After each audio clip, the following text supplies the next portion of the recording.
Hola, abuelo. Ya tenemos nuestro sello. ¡Qué bien! Pero tienes que saber que esto es mucho más que un sello. Lo importante no es lo que ves, sino todo lo que hay detrás. ¿Y qué hay detrás? Una historia 100% nuestra. Una historia que nos habla del trabajo de nuestros ganaderos, de nuestros campos, de nuestra diversidad de especies, de conservar nuestras razas autóctonas puras y de disfrutar de los productos y alimentos que nos proporcionan. Como en nuestra familia, que generación tras generación cuidamos de nuestro ganado y de sus crías. Y de las crías de sus crías. Y como todos los que vendrán y mantendrán el legado vivo, escucha atentamente y descubrirás que detrás de cada producto 100% raza autóctona hay una historia 100% nuestra.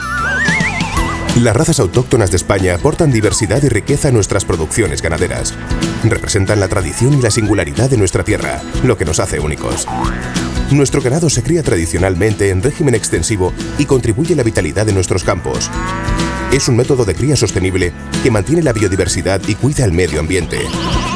Conserva los ecosistemas donde viven nuestras razas autóctonas e incluso contribuye a reducir el riesgo de incendios forestales. Para que todos los españoles conozcan el valor de las razas autóctonas y aprecien sus productos, el Ministerio de Agricultura, Alimentación y Medio Ambiente ha creado el distintivo 100% raza autóctona. Está disponible en dos formatos, uno genérico para campañas de promoción y uno específico para cada especie, individualizado con cada raza. El distintivo identifica cualquier producto derivado de razas autóctonas puras, sin ningún tipo de cruce. Así, la sociedad española es consciente de la riqueza del patrimonio genético y del potencial de nuestras razas. Además, refleja la importancia de conservar la biodiversidad productiva. Hay muchos motivos por los que utilizarlo. Difunde y da a conocer las razas que son parte del patrimonio genético de España. Informa a los consumidores del origen de los productos. Favorece la sostenibilidad del medio rural y beneficia a la población y a los profesionales del campo.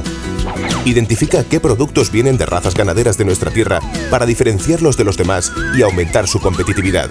Utilizar el sello también significa proteger y apoyar a las razas autóctonas, que son parte de la cultura y la tradición de nuestros pueblos.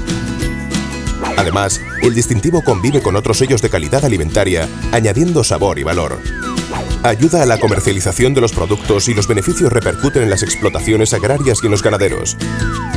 También estimula el comercio local. Los productos 100% raza autóctona se elaboran muy cerca de la zona donde se distribuyen. Por eso podemos encontrar el distintivo en establecimientos locales y tiendas de productos selectos. Para abarcar la amplia diversidad genética de nuestras razas autóctonas, se han creado 9 marcas diferentes. Cada una de estas marcas puede individualizarse con la raza específica. Con este sello, conseguimos unir esfuerzos para conseguir un mayor reconocimiento y compartir el orgullo por nuestras razas autóctonas y sus productos. Pide el distintivo 100% raza autóctona. Vaya, no sabía que las razas autóctonas son tan importantes en nuestra vida diaria. ¡Claro! Gracias a ellas podemos disfrutar de alimentos como este queso y de productos como el jersey